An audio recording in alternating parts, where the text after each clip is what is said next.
Uma época de construções imponentes influenciadas por um modo de viver europeu mudou o visual de uma cidade interiorana, sertaneja, essencialmente rural.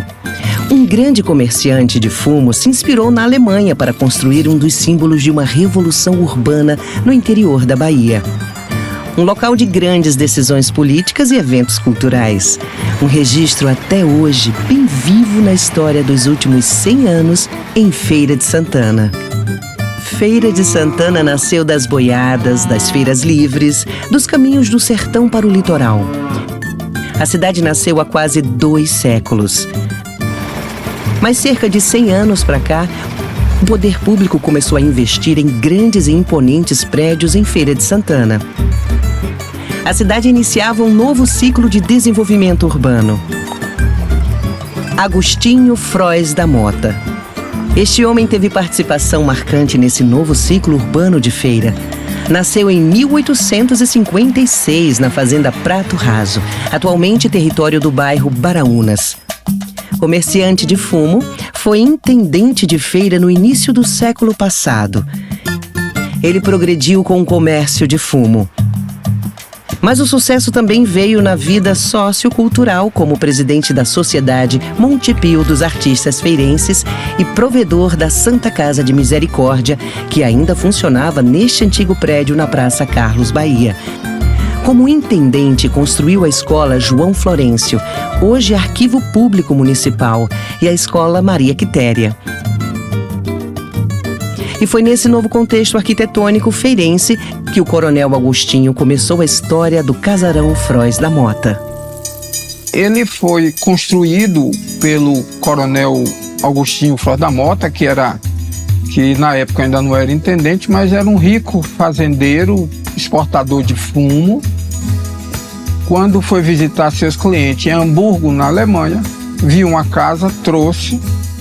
E Agostinho era um dos grandes comerciantes do estado da Bahia. Então, esta casa, ela abrigou grandes atividades comerciais, depois política, porque o coronel foi ser intendente, e numa fase posterior, seu filho Eduardo fez dessa sala de jantar palco de grandes decisões políticas na nossa vida, além de representar um modo de viver no início do século XX, já que não existe 2 casas similares nesse mesmo padrão em Feira de Santana. A história desse casarão, ela realmente é muito interessante. O que a gente pensa em torno disso é assim, os casarões, né, que eram de pessoas ricas daquele momento histórico, do início do século XX, eles não eram tão ricos, né, em termos arquitetônicos, quanto esse.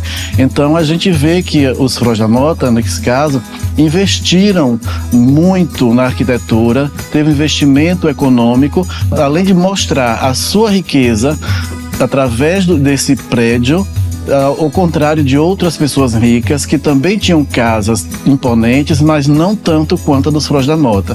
Então, essa estética, essa organização, essa ornamentação que traz o casarão, ela é diferente das casas de outras pessoas ricas, tanto quanto os Frois da Mota. Tanto é que a gente observa que os outros casarões a gente não conhece porque foram demolidos, que habitaram, né, pessoas ricas aqui da Senhor dos Passos, na Conselheiro Franco. Então a gente observa que nesses casarões eles não têm a riqueza de detalhes que tem esse casarão aqui. Para um homem como ele, que teve início de vida do jeito que ele teve, ele ter sido capaz de levar adiante, ter tido peito para poder sair do Brasil e comprar fumo e vender fumo e ver um desenho de uma casa lá longe, chegar aqui, eu gostei, vou fazer igual. Quer dizer, é preciso muita cabeça, né? Dr. Eduardo Frois da Mota era médico e exercia a profissão em São Paulo, mas voltou para a Feira de Santana no início do século passado. Foi político, prefeito e deputado federal constituinte de 1946. Também contribuiu com as mudanças no visual urbano de Feira de Santana, conseguindo recursos para a construção do Hospital Dom Pedro de Alcântara e fez a ampla e bela reforma no casarão da família. Quando Eduardo ele opta por essa estética, é uma estética que estava muito em voga naquele momento, né? Então, ele perde as características anterior, que era mais simples, a fachada era muito mais simples, a aparência arquitetônica dele era mais quadrada, e aí esses profissionais que foram contratados dão uma outra visão estética ao prédio e bota uma marca, né, que é uma marca arquitetônica do início do século XX, que é uma marca bastante em voga no momento, que era o ecletismo. Ele grava no frontão as letras EFM, né, que é as iniciais do nome dele. Então, em 2 momentos do lado externo, a gente vê essas letras marcadas na parte externa do prédio, os iniciais do nome Eduardo Frois da Mota. E ele coloca também na entrada do casarão, do imóvel no caso, Vila Frois da Mota. Por que Vila? Aí a gente vai para o dicionário italiano, que quer dizer um palácio, uma casa grande, né, um casarão, então é um palacete.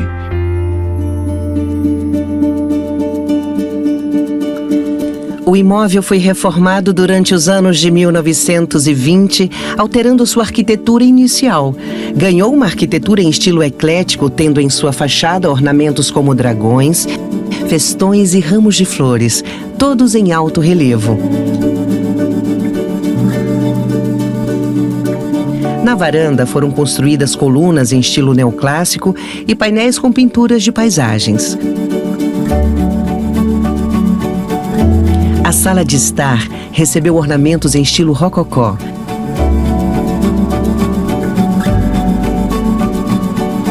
A sala de jantar recebeu uma decoração em estilo renascença francesa.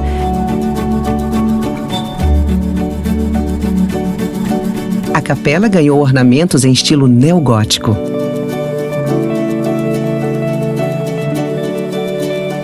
É interessante isso porque esse casarão é dividido em 2 momentos.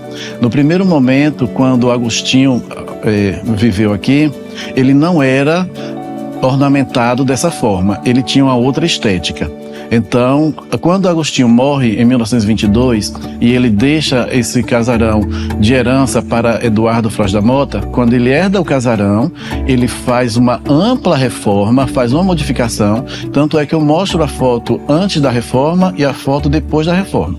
Ela tinha uma estética externa bem diferente e aparentemente comum. Quando Eduardo faz essa remodelação, ele também faz uma comemoração, ele dá uma festa para a reinauguração da casa. É uma festa que começa com a missa, uma missa campal, depois tem batismo aqui na capela, batismo de pessoas da família, e depois desse batismo a gente tem a banda 25 de março, tem doação para o asilo, alimentos para os presos da cadeia. Então é uma festa que dura 3 dias, mas também com ação filantrópica pela cidade. Foram os primeiros momentos que viriam a transformar a Vila Frois da Mota numa referência social, cultural e política em Feira de Santana. A importância política, porque eu encontrei nos jornais, nos depoimentos, que toda a decisão política da cidade passava por esta sala. Então, geralmente, quando se tinha uma divergência política, quem ia ser o próximo candidato, quem ia ser deputado federal, quem ia estar à frente de determinadas decisões, essas decisões não passavam pelo gabinete da prefeitura, mas antes passava por essa sala. Então é uma decisão importante, são decisões políticas que gerem o destino da cidade, né? A partir dos 15, 16 anos, eu comecei a visitar esta casa por várias razões. Uma delas é que eu tinha um tio deputado federal que vinha à Feira de Santana e não passava por aqui sem visitar o Dr. Eduardo. O Dr. Eduardo era uma espécie de oráculo, onde todo mundo vinha tomar a bênção e se aconselhar. Então eu vim muito com Edgar Pereira aqui, a casa de Eduardo Frois da Mota, no iniciozinho da década de 60. Já com cerca de 16 anos, foi quando ocorreu as eleições municipais em que Chico Pinto foi candidato. E aí eu já participava, porque já era de grêmio estudantil e a juventude se organizou muito para participar da campanha de Chico Pinto. E as reuniões eram aqui. Nesta sala onde nós estamos, ele recebia muitas visitas e também se reunia às portas fechadas com pessoas com quem ele decidia as coisas antes de fazer a reunião maior na sala grande. Nesta sala, Dr. Eduardo recebia às vezes com um cafezinho e uns biscoitos, mas era onde se realizavam as grandes reuniões. As reuniões com participação, vamos dizer, mais abertas quantitativamente. O diretório todo do velho PSD e aquelas portas eram abertas e não chegava a comportar todas as pessoas nessa sala por causa de uma imensa mesa que tinha aqui. Poucos sentavam-se à mesa, Dr. Eduardo na cabeceira, os grandes próceres políticos também à mesa, como Chico Pinto, Cobé, outros vereadores, mas nós da juventude, que começamos a ter espaço, voz e vez na política em Feira de Santana e de forma até organizada, nós víamos para cá e ficávamos comentando e batendo palma e às vezes dizendo uma palavra de ordem, que era para pressionar isso em 62, a candidatura de Chico Pinto. E depois as decisões outras que terminaram na eleição de Oscar Marques, na eleição de Luciano Ribeiro, deputado, que foi nossa representação. Então, veja, tudo isso passava por esta sala, passava por estes ambientes aqui da casa Coronel Agostinho Flores da Mota e Dr. Eduardo, que nos recebia. E as decisões que saíam daquela sala traziam para cá apenas para serem referendadas por um público maior. Era assim a vida política em Feira de Santana, que nós participamos neste ambiente, nesta casa, com estas paredes que ouviram tantas coisas. A Vila Frois da Mota é um patrimônio histórico-cultural tombado desde 19 de abril de 2006 pelo Instituto do Patrimônio Artístico e Cultural da Bahia, IPAC. Na virada para a Era 2000, a Fundação Senhor dos Passos comprou o casarão. O professor Carlos Brito, criador da fundação, lembra que pediu uma proposta de venda aos 6 herdeiros da época. Já que a tendência natural dessa casa, pelo hábito, seria tornar-se aqui um estacionamento, já que a lateral dela, o terreno que tinha, era um estacionamento. Então, foi feita uma proposta inicial, naquela época, de R$500 mil. Só que nós tínhamos 400 mil para consertar a casa e comprá-la. E trocamos o telhado, fizemos a parte da varanda, e esse foi o embrião e que nos motivou, não é, a preservar outros bens. O casarão, que guardava tanta história, também reservava uma surpresa para a Fundação Senhor dos Passos. Foi quando nós entramos nessa casa, aqui estava suja, tinha um cofre, que a minha curiosidade era abrir um cofre pensando que tinha algum tesouro por aqui, um cofre grande, pesado. Mas foi uma guerra para achar um serralheiro para abrir esse cofre. Quando abri, não tinha nada. Zero. Absolutamente nada. Aí tinha um armário com documentos, com cartas do Coronel Agostinho para o filho Eduardo, documentos de banco. Foi o que nós achamos.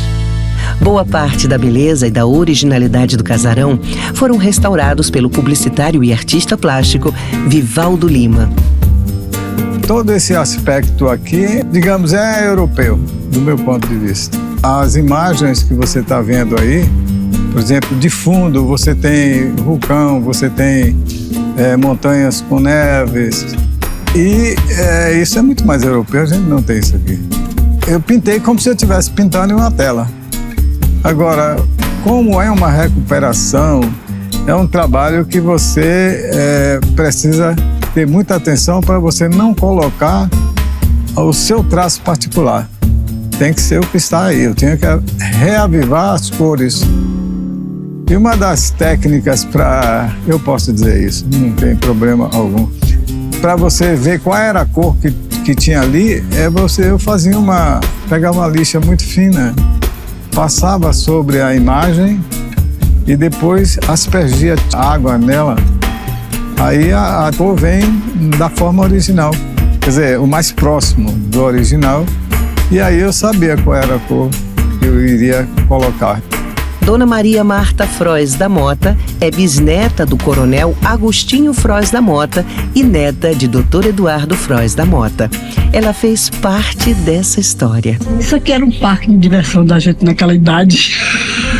Família, quando chegava fim de ano, tinha sempre... A casa estava muito cheia, porque a família vinha toda praticamente de fora. Eram muitas crianças, eram muitas diversões. Era tudo muito... Era muito bacana.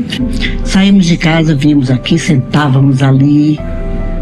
Aí ele conversava, gostava de conversar. Contar fatos antigos, o vovô adorava. Contar fatos do início da família e tudo. Ouvir música. Ele gostava muito de música clássica. Eu tive uma infância maravilhosa. Tive. Isso tudo aqui foi responsável por essa infância maravilhosa. Que eu sinto pena de hoje a gente não dispor disso. Mas é o caminhar do tempo. Filho de Dona Marta, bisneto de Eduardo Frois da Mota, Agostinho Frois da Mota também teve a sorte de viver momentos da infância no casarão e explorar seus mistérios escondidos no quarto de Dr. Eduardo. A gente criança, né, com 10 anos, 12 anos, a gente ou entrava por fora da casa, ou então pelo quarto do Bisa, né, que tinha um alçapão debaixo da cama dele, debaixo de um tapete. E a gente olhava tudo aqui, tinha barril aí embaixo, tinha madeira, tinha muita ferragem. Mobília velha. Tinha mobília velha, tinha fuzil da Revolução. Arma. A história que a gente ouvia quando criança era que na cisterna, tinha uma cisterna gigante aqui, gigantesca, tinha um catavento que puxava água, mas na época da Revolução, depois que acabou tudo, aí a gente soube que o Bisa jogou os armamentos todos dentro da água. Mas essa é a história, a gente não tem como realmente ter certeza, né? A memória da Vila Frois da Mota tem uma riqueza política que registra, inclusive, a visita de um presidente da República. Tem uma referência com relação quando o Kubitschek passou por Feira, ele teve uma visita aqui a Eduardo. A Vila Frois da Mota é muito mais do que uma orgulhosa ostentação de uma família. A vila é uma herança deixada com muita riqueza para a cultura e para a história de Feira de Santana. Temos que ter a plena consciência que essa casa pertence à Feira de Santana. Nós só temos a escritura. A escritura é nossa, mas o patrimônio é um patrimônio da cidade. A importância dela até hoje para a feira é que ela é, no meu entendimento, a joia da coroa da princesa. E vamos ter que buscar alternativas de preservá-la, de não usar essa casa para qualquer coisa. E eu dou graças a Deus de estarmos aqui, porque a Fundação tem no seu histórico preservação de patrimônio de mais de 300 anos, com exemplo dos remédios, a exemplo da igreja de Humildes, a igreja de São José das Itapororoca, a igreja Senhor dos Passos, a parte interna. Então, na nossa história, uma coisa eu sempre digo, a Fundação cumpriu o seu papel, mesmo que termine hoje. Quiçá apareçam outras instituições com esse mesmo propósito, de preservar a história, de nos deixar registro nosso que nos leve à posteridade.